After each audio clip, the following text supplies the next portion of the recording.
আসসালামু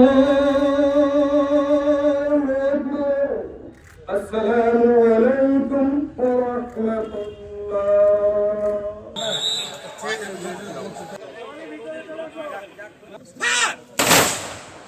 খুবই খারাপ লাগছে। একটা মায়ের পক্ষে সহ্য করা খুবই কষ্টকর। আন্তরিক ছেলে ছিল, খুব মিশুক। এলাকাতেই আমাদের বেড়ে ওঠা, আমাদের সামনেই বেড়ে উঠেছে।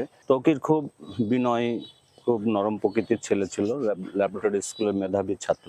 ওনার মাকে দেখছি, ওনার বোনকে দেখছি, কিন্তু ওনাকে কোনোদিন দেখিনি। খুবই খারাপ লাগছে। একটা মায়ের পক্ষে সহ্য করা খুবই কষ্টকর। একটা বাচ্চা মানুষ করতে কত কষ্ট হয় সেটা মাই ভালো করে জানে। তার অকাল মৃত্যুতে আমি গভীরভাবে শোক প্রকাশ করছি। আমরা যে কাজের জন্য এখানে আসছিলাম সেই কাজটা আমরা সম্পন্ন করতে পারলাম না। আমরা জানাজায় অংশগ্রহণ করেছি। আর এই ছেলেটা অত্যন্ত ভদ্র একজন ছেলে ছিল এবং সুশিক্ষিত ছেলে, আমাদের এলাকার খুব আন্তরিক ছেলে ছিল, খুব মিশুক।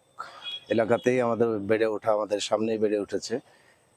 আসলে এটা আর বলার ভাষা রাখা যায় না, এই কারণেই যে আমরা মৃত্যুর পরে আর কিছু বলার মতো আমাদের সেই সক্ষমতা আর নাই।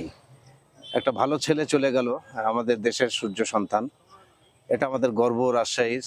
এই ছেলেটা আমাদের এখানেই বেড়ে উঠেছে এবং এই ছেলেটা অত্যাধিক ভদ্র একটা ছেলে ছিল। আমাদের শাইন স্কুলেই সে শাইন ক্যারেডে সে পড়তো। সেখান থেকে সে ল্যাবরেটরি স্কুলে আবার চান্স পায়, সেখান থেকে চলে যায় পাবনায়। যাক, উনি আল্লাহ তাকে বেহেশত নসিব করুক। আমাদের এই ছোট ভাই তৌকির মাটি দিতে আসছিলাম, কিন্তু এত জনস্রোত, আমি মাটি দিতে পারলাম না। দোয়া পড়লাম, এতে আমার মন খুশি হলো। তৌকির খুব বিনয়ী, খুব নরম প্রকৃতির ছেলে ছিল, ল্যাবরেটরি স্কুলের মেধাবী ছাত্র।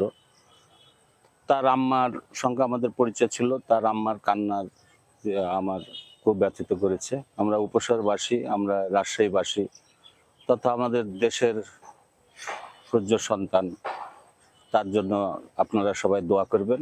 আমরা খুবই ব্যথিত।